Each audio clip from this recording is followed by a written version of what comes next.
The Antarctic wind howled across the frozen wasteland, but 2 miles beneath the ice, Dr. James Miller couldn't hear it. He stood in a hastily constructed research station, staring at radar readings that made no sense. The object they had found was impossible. "Dr. Miller, you need to see this." Tom, one of the younger researchers, burst into the room. His thick winter coat was still covered in ice crystals. The new deep scan results just came in.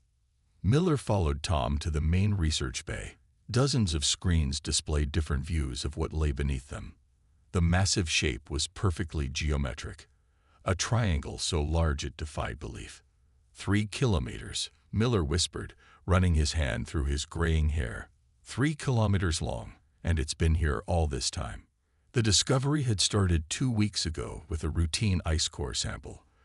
The drill had hit something solid where no solid object should be. Initial scans suggested a small anomaly, but as they deployed more sensitive equipment, the true scale of their finding became clear. "The military's here," Lisa, their communications officer, announced from her station. 3 helicopters just landed at the surface base. Miller nodded. He'd expected this. You couldn't find something this big without drawing attention. Within hours of their first detailed scan, the project had gone from a simple scientific expedition to a top-secret military operation. The elevator hummed as it brought the new arrivals down from the surface. Colonel Richard Banks stepped out first, followed by a team of serious-looking men in black winter gear. The colonel's eyes went straight to the main display screen. "So it's true," Banks said, his breath visible in the cold air. "Have you determined what it is?" Miller walked over to a side terminal and pulled up the latest 3D renders. "It's artificial, Colonel. The structure is too perfect to be natural. We're looking at a vessel of some kind, buried under the ice for who knows how long." "A vessel." Banks moved closer to the screen. "You mean?" "Yes," Miller said. "We're standing above what appears to be a spaceship, and based on these energy readings, it might still be operational." The research bay erupted into activity as more military personnel arrived. They'd brought new equipment, better scanners, and teams of specialists.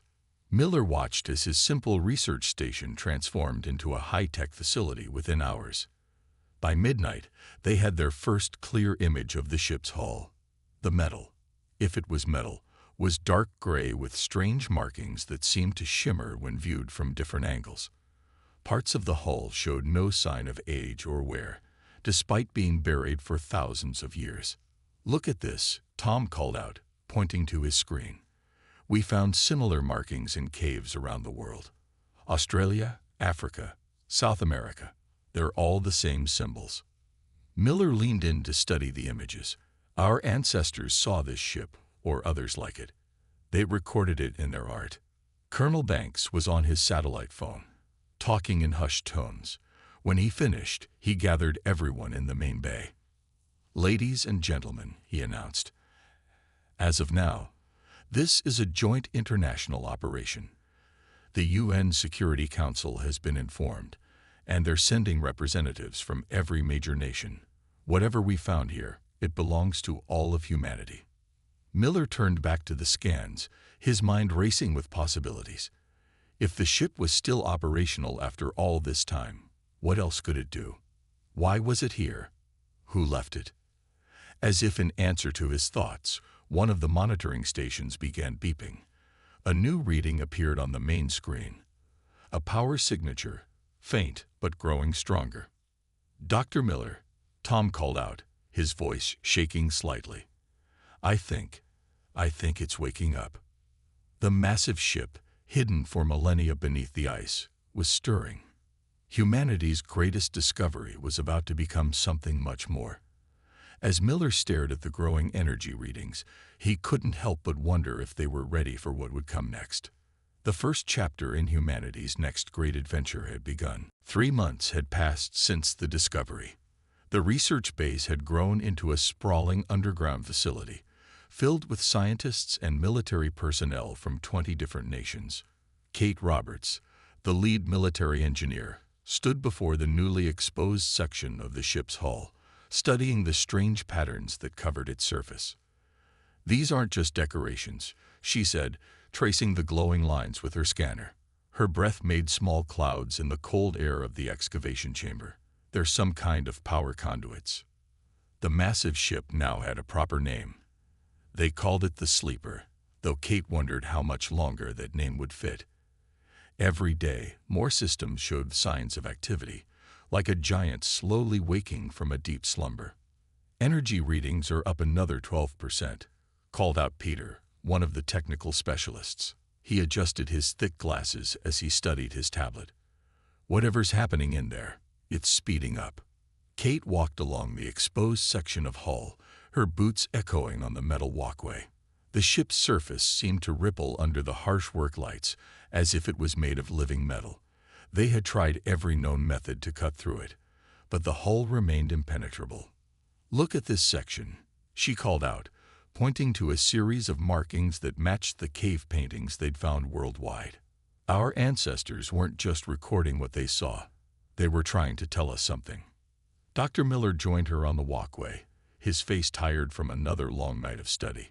"The patterns match exactly, down to the smallest detail. This ship wasn't just visited by ancient humans. It was meant to be found by us." Suddenly, the lights in the chamber flickered. Kate's scanner began beeping wildly, its readings jumping off the charts. The markings on the hull pulsed with a soft blue light. "Everyone back!" Colonel Banks shouted from the observation platform. "Clear the walkways." But Kate couldn't move.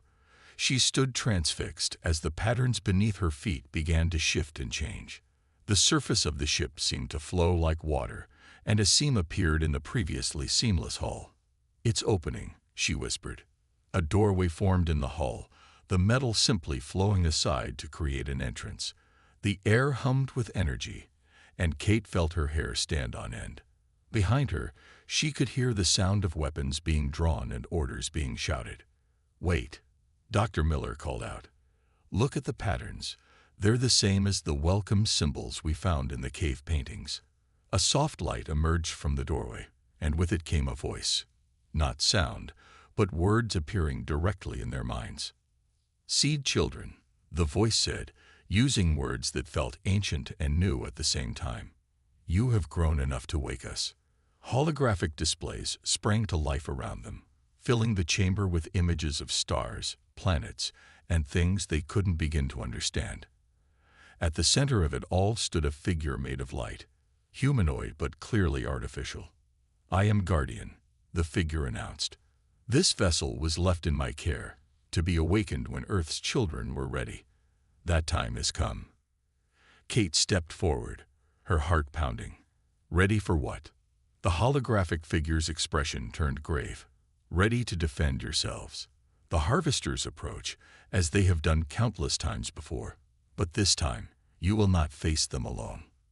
The chamber filled with more images.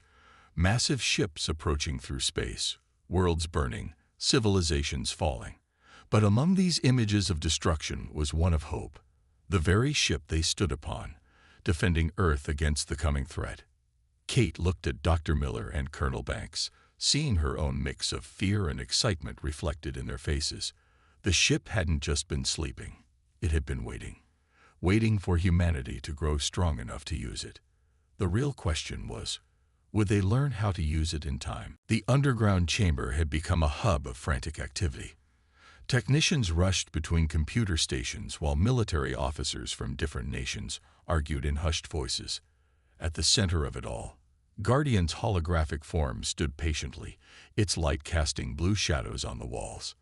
Dr. Miller stepped forward, chosen as humanity's main speaker. "You said you were left here by the builders. Who were they?" Guardian's form shifted, showing images of beings that looked almost human, but not quite. The builders were the first to achieve star travel in this arm of the galaxy. They found Earth when your kind still lived in caves. Why didn't they contact us then? Kate asked from her position near the ship's entrance. "Because you needed to grow on your own," Guardian replied. "The builders learned a hard lesson. Races that receive advanced technology too soon destroy themselves. You needed to develop your own path. Colonel Banks stepped forward. And these harvesters you mentioned. The hologram change, showing massive ships shaped like dark crystals. They are the great devourers. They search for developing civilizations, waiting until they reach a certain level of technology. Then they strike, taking resources, knowledge, and genetic material. They have done this for millions of years. The chamber fell silent. The images showed world after world falling to these cosmic predators. Cities burning, oceans boiling away, entire populations vanishing. But why leave us a weapon? Kate asked, running her hand along the ship's living metal. Why not stay and protect us themselves? Guardian's form solidified again. Because the builders learned another lesson. The best protectors of a world are those who were born to it. This vessel, which you would call a star destroyer, is not just a weapon. It is a gift, meant to be used by those who love Earth enough to die protecting it. Dr. Miller's eyes widened. You mean we can control this ship? With training, yes. The builders designed it to respond to human minds. Your adaptability, your creativity, your ability to think in ways other species cannot. These are your greatest strengths. Screens around the chamber lit up, showing the ship's interior. Vast halls, control rooms, engineering spaces, and weapon systems beyond anything humans had imagined.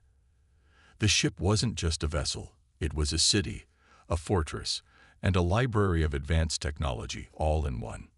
We don't have much time, Guardian continued. The harvesters have already detected signs of your civilization. They will arrive within months, expecting to find an easy target. Instead, they must find you ready. Colonel Banks turned to the other military officers. We need to choose a crew. The best we have. From all nations. I can begin the integration process immediately, Guardian said. But remember, this ship was built for human minds. Its true potential can only be reached by those who understand what they're fighting for. Kate watched as more sections of the hull began to open, revealing corridors that led deep into the ship. The metal seemed to sing under her feet, responding to the presence of humans nearby. There's something else you should know, Guardian added, its voice growing softer. The builders didn't just leave this ship. They left others, on other worlds, protecting other young races. If Earth falls, those worlds will be next. The weight of this revelation settled over the chamber. They weren't just fighting for Earth anymore. They were fighting for every developing civilization that couldn't yet fight for itself. Dr. Miller looked at the assembled group, his voice firm. Then we better not fail. Guardian nodded, and the ship hummed with power. The training begins now. Welcome aboard, children of Earth. It's time to learn how to save worlds. The first step into humanity's new role as defenders of the galaxy had begun. The only question was, would they learn fast enough to survive their first test? 2 weeks into training, and the ship's main control room buzzed with activity. Holographic displays filled the air, showing hundreds of simulated space battles. Kate sat at one of the neural interface stations, her forehead covered in sweat, as she practiced controlling the ship's weapon systems with her mind. Energy levels rising too fast, Guardian warned. Focus your thoughts. The ship responds to emotion as much as intention. Kate took a deep breath and tried again. In the simulation, massive energy beams lanced out from the ship, more controlled this time. The holographic enemy vessels shattered into pieces. Better, Guardian said. Much better. Dr. Miller watched from his station, where he was learning to interpret the ship's vast database. The harvesters have destroyed over 300 civilizations, he announced, his voice grim. They're thorough. They don't leave survivors. Colonel Banks, now promoted to fleet commander, studied the tactical displays.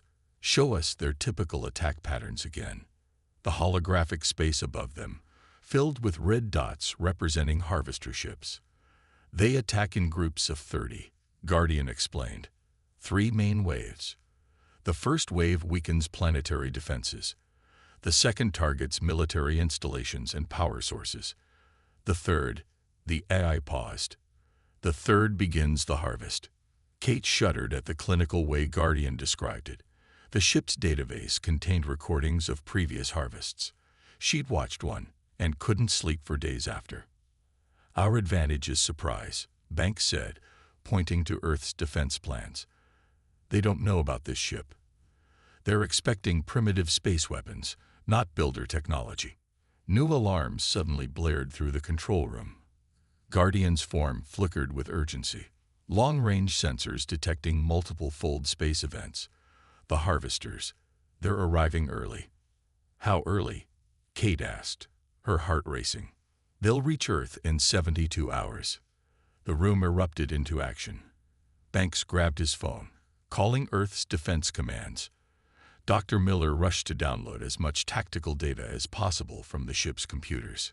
We're not ready, Kate said, looking at their training scores.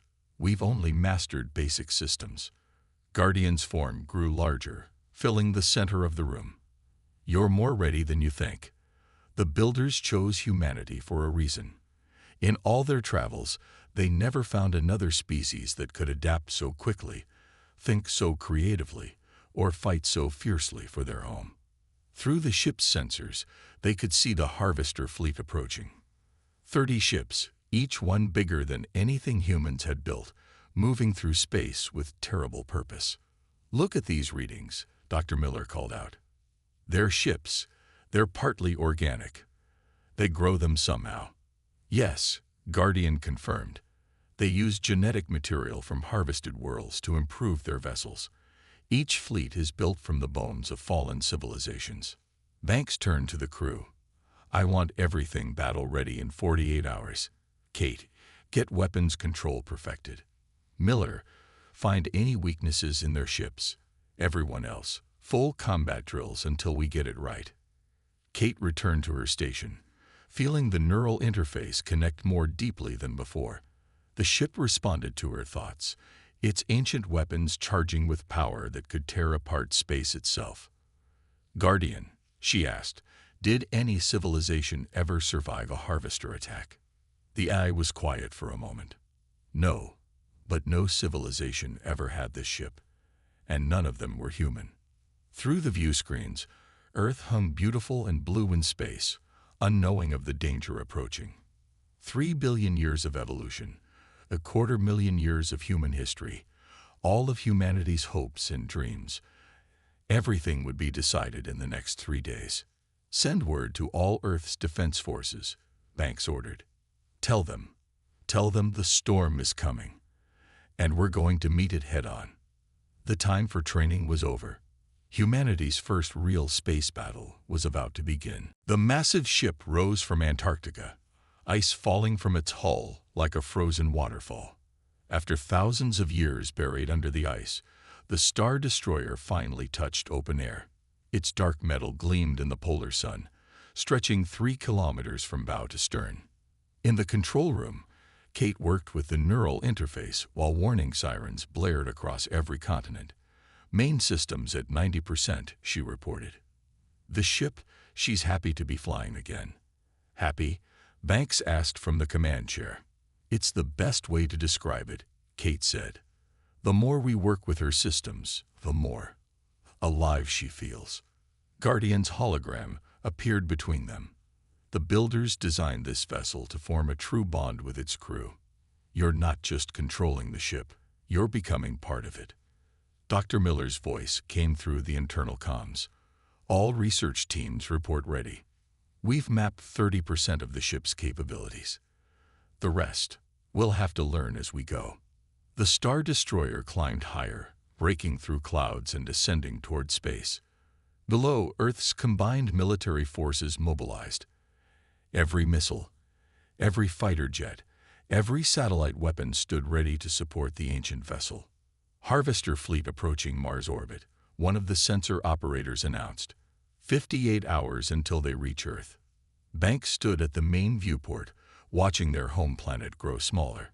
Begin integration with Earth's defense systems. Guardian's form spread throughout the control room, connecting with every station. Starting global defense network interface. Connecting to military satellites. missile defense systems, early warning radar. The ship's holographic displays came alive with data from every military installation on Earth. Green lines connected everything into a single network, all controlled from the Star Destroyer's bridge. This is what the builders intended, Guardian explained. Not just a single ship, but humanity's combined strength, guided by builder technology. Kate felt the neural interface deepen. Through it, she could sense every weapon on Earth, ready to fire at her command. The power was both thrilling and terrifying. "All hands, battle stations," Banks ordered. The crew rushed to their positions, each connecting to their own neural interfaces. The ship hummed with power as more systems came online. Dr. Miller's voice crackled through again. "We've decoded more of the ship's database. The builders left us more than weapons. There's technology here that could end poverty, heal the environment, cure diseases. First, we have to survive," Banks reminded him. "How are the weapon tests coming?"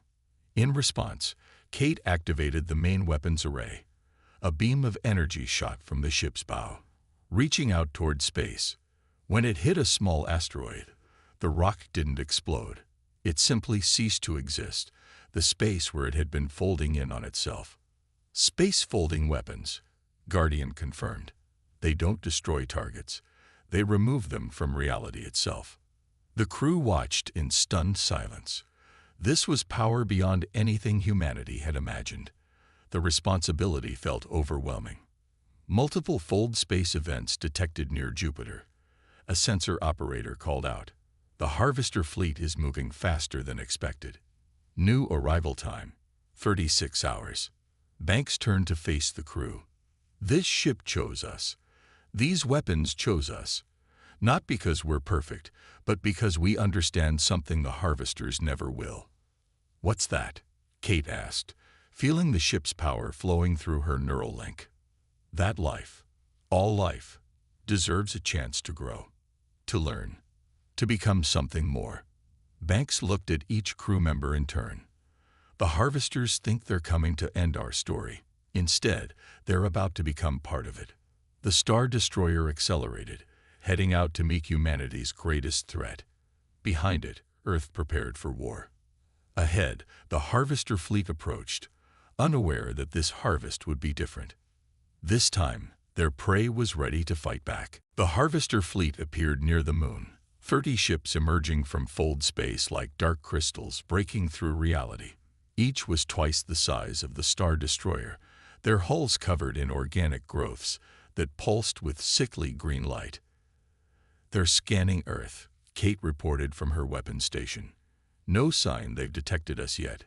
Banks stood at the command center, his voice steady. "Guardian, show us their command ship." The holographic display zoomed in on the largest vessel. Unlike the others, its hull was covered in what looked like eyes, thousands of biological sensors studying Earth. "Now," Banks ordered. The Star Destroyer dropped its stealth field. Immediately, every Harvester ship turned toward them, their sensors focusing on the unexpected threat. "They're transmitting something," Dr. Miller called out, playing it through speakers. A harsh voice filled the bridge, speaking in broken English. "Builder vessel detected. Impossible. All builders dead. All their ships destroyed." "Not all of them," Banks responded on an open channel. "Earth claims this ship by right of inheritance. Leave now or be destroyed." The Harvester ships began to move, spreading out in an attack formation. Their response came in the same harsh voice. "Earth will be harvested. Builder vessel will be added to collection." "They're powering weapons," Kate announced. "Multiple energy signatures. They're preparing tow." The first Harvester blast lit up space like a new sun. But Kate was faster. Through her neural link, she fired the Star Destroyer's main weapon. Space itself twisted where the beam hit, and 3 Harvester ships simply vanished, leaving nothing behind. The battle erupted in full fury. The Harvesters fired again and again, their weapons designed to strip away planetary defenses. But the Star Destroyer moved with impossible speed, its ancient hull absorbing or deflecting each hit. 8 ships approaching from behind. Guardian warned. Not for long, Kate said. She reached deeper into the neural link, feeling the ship's secondary weapons respond. Beams of light shot out in all directions, each one folding space around the enemy vessels. 5 more harvester ships disappeared. The bridge shook as a direct hit finally broke through their defenses. Warning lights flashed across every station. Hull breach on Deck 12, someone shouted. Auto repair systems engaging. Dr. Miller's voice cut through the chaos. The ship is learning. It's adapting its defenses based on their attacks. He was right. With each hit, the Star Destroyer's hull grew stronger. The living metal shifted and changed, becoming more resistant to the harvester weapons. 16 enemy ships eliminated, Guardian reported. But they're adapting too, changing their attack patterns. The remaining harvester ships moved in closer, their organic hulls pulsing faster. Green energy beams lanced out from all directions, trying to overwhelm the Star Destroyer's defenses. Kate felt the neural interface heat up as she pushed the weapons to their limit. Space rippled and tore around them as both sides unleashed their full power. 3 more harvester ships vanished, but others moved in to take their place. Hull integrity at 60%, Guardian warned. We cannot sustain this level of damage. Banks gripped his command chair. Miller, what about Earth's defenses? Ready on your command. All Earth forces, Banks broadcast. Fire at will. Thousands of missiles launched from Earth, followed by energy beams from orbital platforms. The harvesters, focused on the Star Destroyer, didn't notice the attack until it was too late. The combined firepower of humanity struck their rear flanks, causing chaos in their formation. Now, Banks ordered, main weapon. Kate channeled everything into one massive blast. The Star Destroyer's bow lit up like a newborn star, and a beam of pure white energy cut through space. 5 more harvester ships ceased to exist. But the battle wasn't over. The remaining ships regrouped around their command vessel, preparing for another attack. And this time, they looked angry. Ready for round 2, Banks asked his crew. The Star Destroyer's hull hummed with power, ready to defend its inherited children once again. The remaining 12 harvester ships surrounded their massive command vessel, their organic hulls glowing with gathered energy. The Star Destroyer faced them, its ancient metal scared but unbroken. Hull repairs at 40%, Guardian reported. But I'm detecting something strange from the enemy command ship. Kate felt it through her neural link. A change in the energy patterns. They're combining their power, all ships feeding into one weapon. The command ship's front split open like a blooming flower, revealing a massive cannon grown from the genetic material of 1,000 dead worlds. Green energy flowed from the other ships, feeding into the weapon. If that hits Earth, Dr. Miller's voice trailed off as he read the energy readings. It won't, Banks said firmly. Kate, remember what Guardian said about human creativity. Time to prove it. Kate closed her eyes, diving deeper into the neural interface than ever before. She felt every system, every weapon, every particle of the ancient ship's being. But more than that, she felt its purpose, its deep-coded drive to protect. All Earth forces, Banks broadcast, focus everything on their support ships. We'll handle the command vessel. The harvester weapon continued charging, drawing power from its fleet. But as Earth's combined forces attacked the supporting ships, Kate saw what Banks had noticed. Each hit on the smaller vessels disrupted the energy flow. Their weakness, she whispered. They're too connected. Through her neural link, Kate didn't just fire the weapons. She played them like instruments in a symphony of destruction. Space-folding beams struck with surgical precision, not at the ships themselves, but at the energy streams between them. The harvester's combined weapon faltered. Green energy began to cascade out of control between their linked ships. Their own power is feeding back into their systems, Dr. Miller reported excitedly.